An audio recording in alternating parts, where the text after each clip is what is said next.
In today's video lecture, we will discuss the two topic of the first unit. We will discuss today the Stirling heat engine, and second topic we will discuss today the heat pump and refrigeration. So we will start with the Stirling heat engine. The scientist Stirling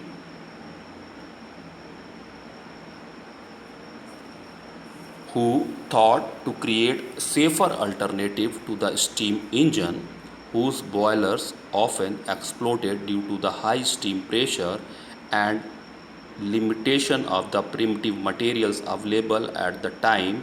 Like other heat engine, the Stirling engine converts heat energy into mechanical energy.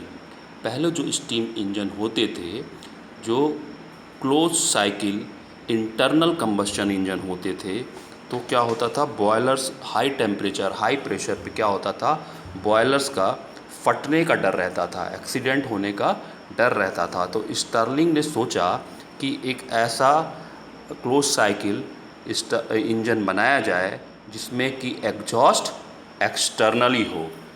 तो Stirling ने एक concept दिया एक heat engine का, that is close cycle external combustion engine. उसमें जो combustion होगा वो इंटरनल कंबस्शन ना हो के एक्सटर्नल, इनसाइड कंबस्शन ना हो के आउटसाइड कंबस्शन होगा, क्योंकि जिससे बॉयलर फटने से नुकसान होने का डर ना रहे. तो the Stirling engine was invented in 1816 by the Robert Stirling, who thought to create a safer alternative to the steam engine, whose boilers often exploded due to the high steam pressure used and limitation of the primitive materials available at the time.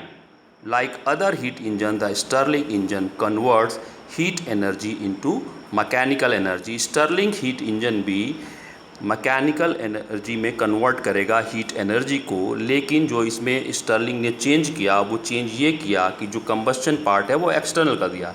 It is also a close cycle combustion engine, but it is external combustion engine. The essential feature of the Stirling engine, however, are that it is a closed cycle external combustion. वही जो मैंने आपको बताया, it is a closed cycle but external combustion engine. This means that it uses a fixed amount of working fluid, usually air, but other gases may be used, enclosed in a sealed container, and the heat consumed by the engine is applied externally. ठीक है. It can also work with very low temperature difference as low as 7 degree Celsius. ये काफ़ी लो temperature difference पे काम कर सकता है Stirling heat engine. लगभग 60 डिग्री सेल्सियस तक के टेम्परेचर डिफरेंस पे भी ये काम कर सकता है between the heat source and the heat sink. ठीक है, जो Q1 Q2 मैंने आपको शुरू में बताया था पिछले लेक्चर में. So that it can be powered by body heat and even the steam from a cup of coffee. Even इसका जो टेम्परेचर डिफरेंस अगर बॉडी हीट के बराबर आता है, या एक कॉफ़ी का जो एक कप में जो हम कॉफ़ी पीते हैं उसका जितना टेम्परेचर होता है, उतने टेम्परेचर डिफरेंस अगर है हमारा हॉट बॉडी और कोल्ड बॉडी के बीच में, कोल्ड सराउंडिंग और हॉट सराउंडिंग के बीच में, तो भी हमारा स्टर्लिंग हीट इंजन काम करेगा.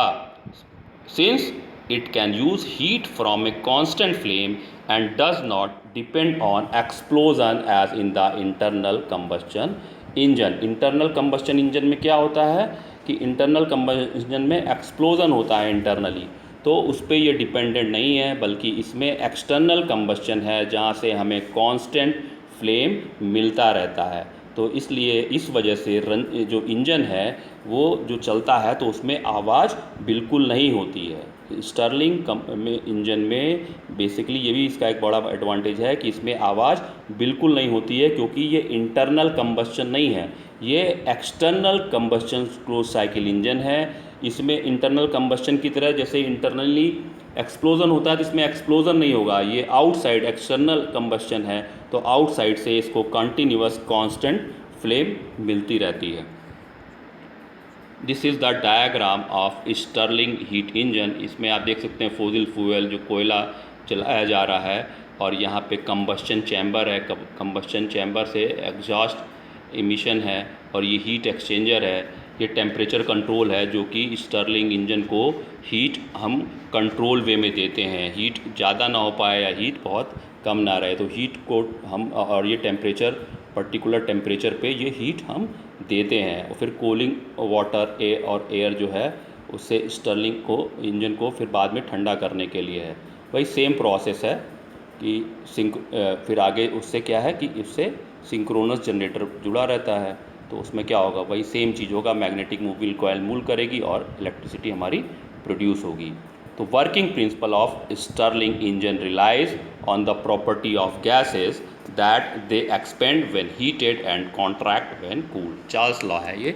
चार्ल्स लॉ क्या कहता है कि जब हम गैस को जब ज़्यादा टेम्परेचर देते हैं तो वो क्या होती है, एक्सपेंड होती है। एक्सपेंड व्हेन हीटेड, जब हम उसको ज़्यादा टेम्परेचर हीट देंगे तो क्या होगा, गैस हमारी एक्सपेंड होगी।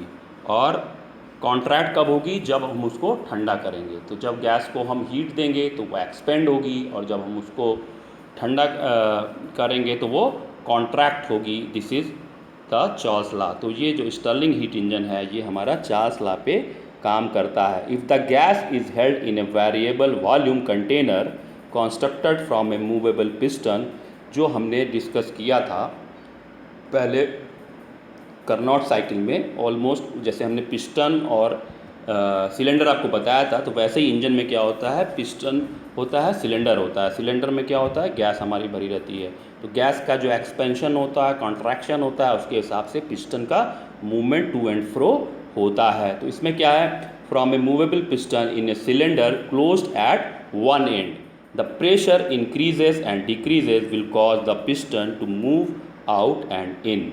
Repeated heating and cooling will cause a reciprocating movement of the piston, which can be converted to rotary motion using a conventional connecting rod and a crankshaft with a flywheel। इसमें क्या होगा, जब हम gas को heat देंगे तो gas expand करेगी, जब गैस एक्सपेंड करेगी तो पिस्टन आगे की ओर जाएगा, और जब हम गैस को कॉन्ट्रैक्ट करेंगे, ठंडा करेंगे तो कॉन्ट्रैक्ट होगी, तो पिस्टन वापस आएगा। तो इस तरीके से बार बार गैस को गर्म करेंगे तो गैस का एक्सपेंशन होगा, ठंडा करेंगे तो कॉन्ट्रैक्शन होगा। तो एक्सपेंशन कॉन्ट्रैक्शन एक्सपेंशन कॉन्ट्रैक्शन चलता रहेगा, जिससे कि हमारा piston to and fro move करता रहेगा।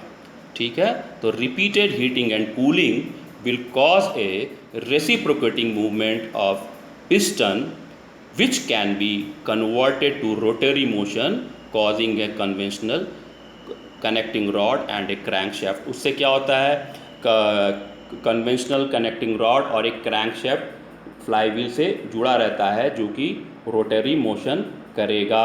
तो unfortunately the rate at which the temperature of the gas can be varied by heating and cooling the cylinder is limited by the large thermal capacity of practical piston and cylinder. This problem, however, can be overcome by maintaining one end of the cylinder at constant high temperature and other end at a constant cold temperature।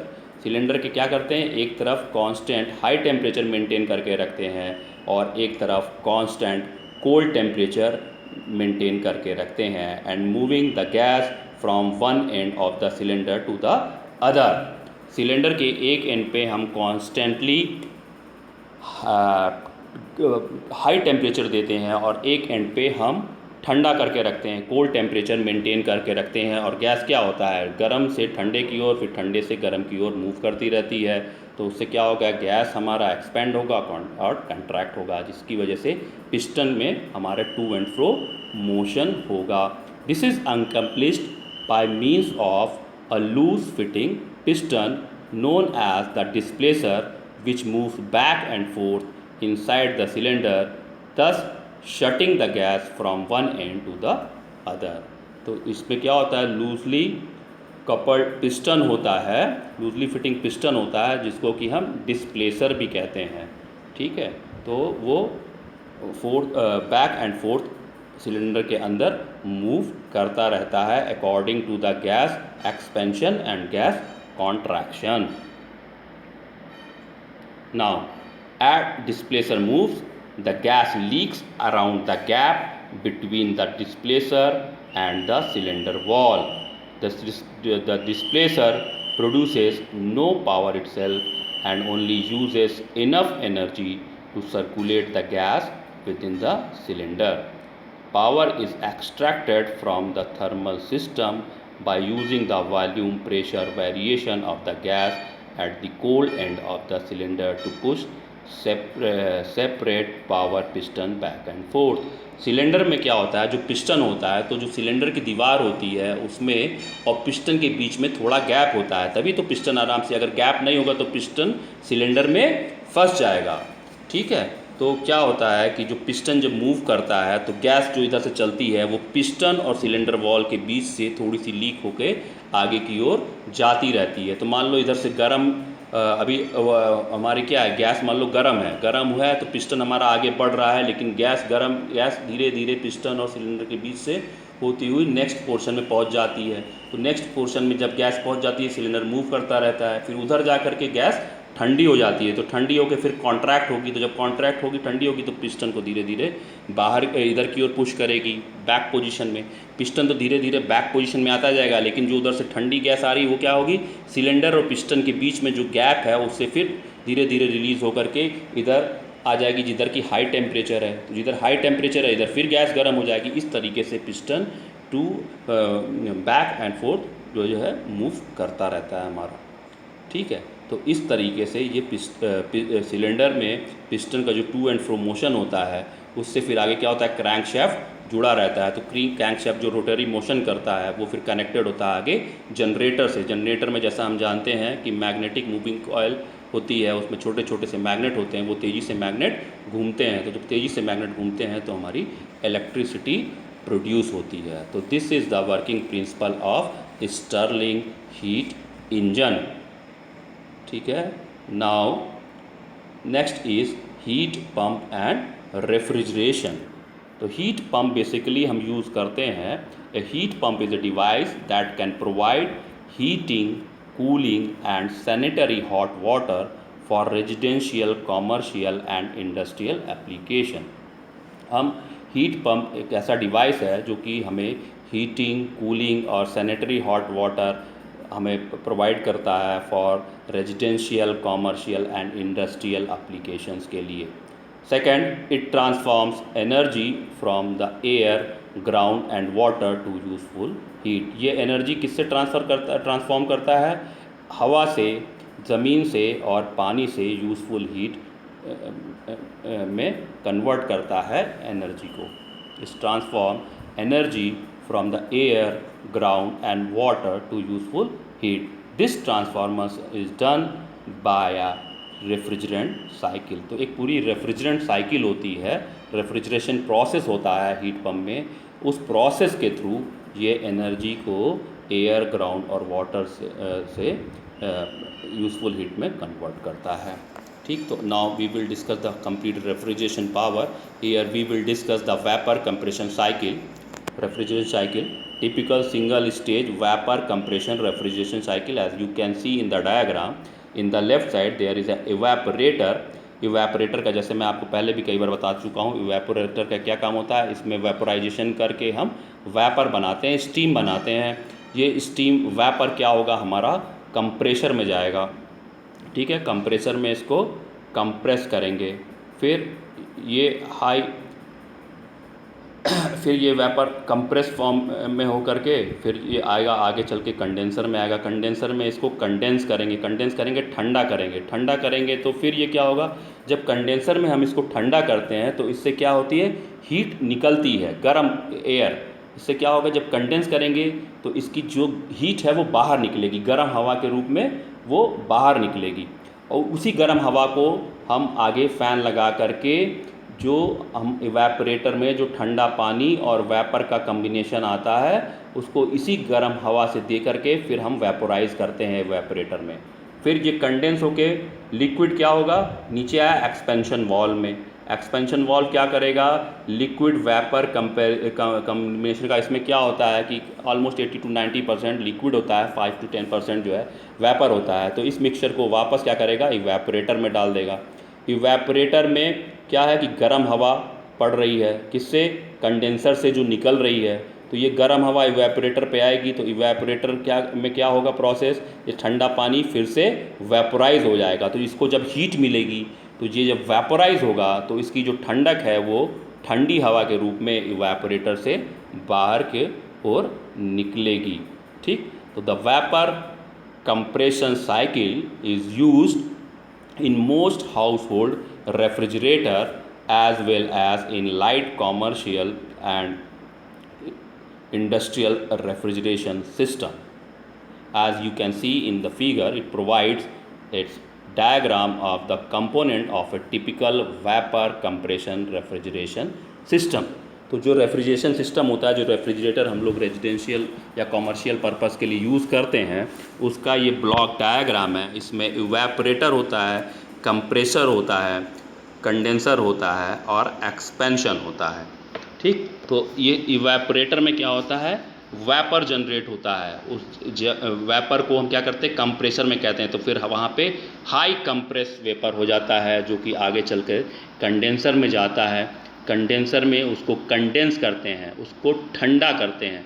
तो जब उसको ठंडा करेंगे vapour को, तो as everybody know कि जब vapour को हम ठंडा करेंगे तो वापस वो लिक्विड में कन्वर्ट हो जाएगा। तो it will be converted into liquid and the heat is exhausted in the form of warm air. That warm air through fan we can provide to the evaporator where we are converting the liquid vapor mixture in again the vapor form. तो उसमें क्या होगा, जब उसको हम गर्म हवा देंगे तो ठंडा पानी जब गर्म होगा तो उसकी ठंडक बाहर निकलेगी in the form of cold air. This is the whole process of this block diagram for vapour compression cycle. इसको हम आगे और अच्छे से इस डायग्राम से समझेंगे। इसमें 4 चीज़ें हैं। For comparison, a simple stylised diagram of A heat pump, vapour compression refrigeration cycle. पहला नंबर पे देखिए है condenser, second is expansion valve, third is evaporator and fourth is compressor. ये जो हमने यहाँ पे आपको डायग्राम दिखाया था, ठीक है, ये इसी डायग्राम को इस तरीके से यहाँ पे इन्होंने समझाया है कि पहला जो है वो कंडेंसर है, second is expansion valve and third number is your evaporator and fourth is your compressor. उसी डायग्राम को जस्ट उल्टा कर दिया है इस प्रोसेस में। देखिए समझिए यहाँ पे, a circulating working fluid as shown in the figure commonly called. अब रेफ्रिजरेटर हम क्या यूज़ करते हैं, फ्रियॉन या नियॉन गैस यूज़ करते हैं। तो यहाँ पे इसने फ्रियॉन का एग्जांपल लिया है। A circulating working fluid as shown in the figure commonly called refrigerant such as Freon enters the compressor as the pressure and low temperature vapor. The vapor is compressed at constant entropy and exists the compressor superheated. ठीक, इसमें क्या है, circulating working fluid क्या लिया हमने, freon लिया। Freon क्या हुआ हमारा, कंप्रेसर में आया। तो कंप्रेसर में आया as a low pressure and low temperature vapour. जब इवेपोरेटर से निकलता है वेपर तो उसका टेम्परेचर और प्रेशर बहुत कम होता है, लेकिन जब वो कंप्रेस करा गया तो after when it exist from the compressor at constant entropy it exist the compressor super heated. वहाँ पे high pressure super heated vapour में वो कन्वर्ट हो जाएगा। In the next process, the superheated vapor which exists from the compressor, the superheated vapor travels through condenser which first cools and removes the superheat and the condense the vapor into liquid when releasing additional heat at constant pressure and temperature। जैसे मैंने इस diagram में आपको बताया था कि अब जैसे ये कंडेंसर में आया वेपर तो यहाँ पे कंडेंस हो जाएगा सुपर हीटेड वेपर जो है। तो जब कंडेंस होगा तो इसमें से heat in the form of warm air बाहर निकलेगी और ये ठंडा होके वापस लिक्विड में आ जाएगा। ठीक है, the same cheese written over here. The superheated vapor travels through the condenser, which first cools and removes the superheat and the condense the vapor into liquid, when releasing additional heat at constant pressure and temperature. In the next process, the liquid refrigerant goes through the expansion valve. अब देखिए यहाँ पे जो diagram में मैंने आपको बताया था वही सेम चीज़ यहाँ पे है। अब ये कंडेंसर से जब निकला तो लिक्विड फॉर्म में किस पे जा रहा है, एक्सपेंशन वॉल में जा रहा है। एक्सपेंशन वॉल से फिर क्या होगा, ये वेपर और लिक्विड मिक्सचर वापस इवेपोरेटर में चला जाएगा। The same thing is written over here, the liquid refrigerant goes to the expansion valve where its pressure decreases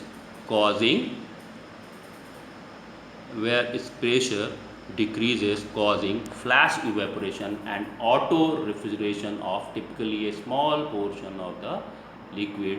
ठीक, तो वहाँ पे आएगा थोड़ा सा पोर्शन क्या होगा लिक्विड का, वहीं पे थोड़ा सा वेपर बन जाता है तो करीब 5%, तो वो वेपर और लिक्विड मिल करके फिर से चला जाता है इवेपोरेटर में। That's result in a mixture of liquid and vapour at lower temperature and pressure. जब एक्सपेंशन वॉल्व होता है तो एक्सपेंशन वॉल्व से जब उसको हाई प्रेशर उस पर पानी को भेजते हैं तो एक्सपेंशन वॉल्व जब से निकलता है वो तो थोड़ा सा वेपोराइजेशन हो जाता है। That's why when it goes to the evaporator it will be in the form of mixture of vapour and liquid. Now in this stage the cold liquid vapor mixture then travels through the evaporator coil।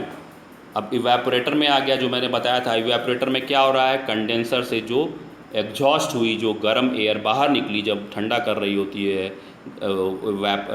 Vapour को, जब liquid में बदल रही होती है तो क्या होता है उसका जो एग्जॉस्ट एयर निकलती है वो किस पे पड़ रही होती है, फ़ैन के थ्रू हमारे इवेपोरेटर पे पड़ रही होती है। तो the cold liquid vapour mixture then travels through the evaporator coil और tubes and is completely vaporized by cooling the warm air being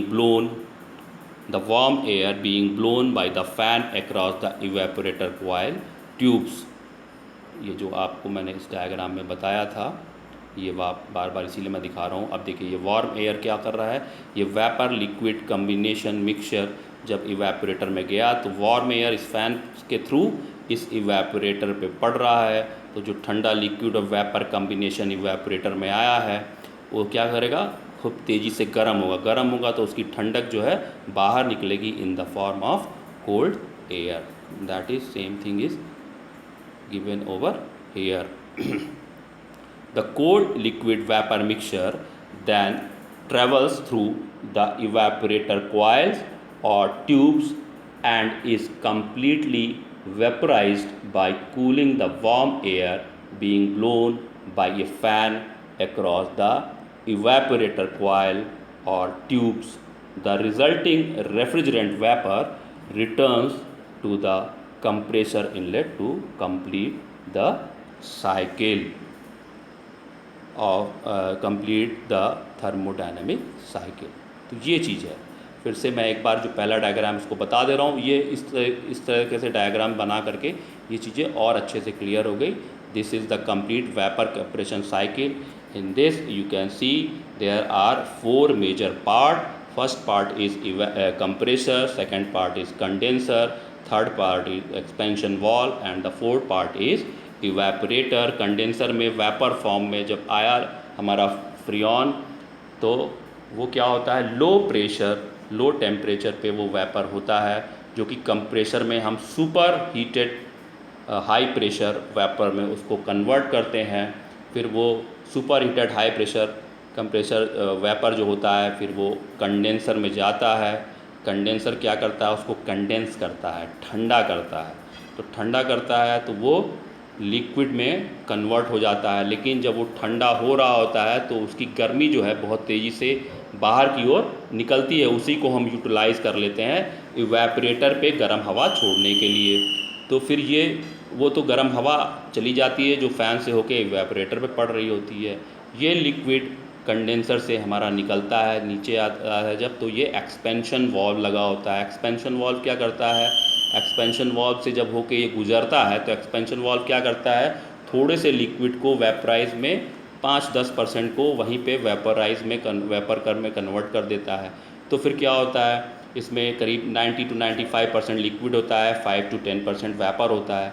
तो ये लिक्विड वेपर मिक्सचर फिर चला जाता है हमारा इवेपरेटर में। अब इवेपरेटर में क्या हो रहा होता है, जो कंडेंसर से गर्म हवा निकली होती है वो फ़ैन के थ्रू हमारे इवेपरेटर पे पड़ रही होती है।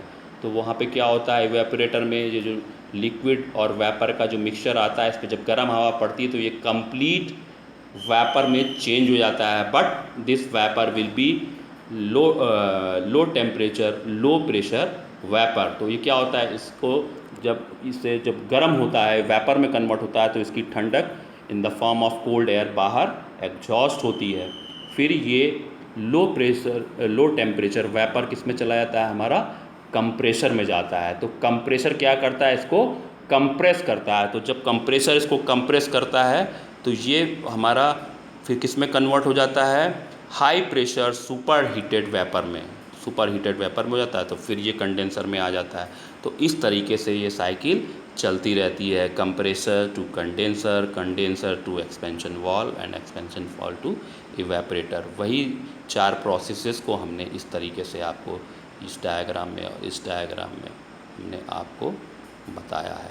This is the complete process of your heat pump and refrigeration. Now we will discuss the steam power cycle and some other cycle related with thermodynamics in the next lecture.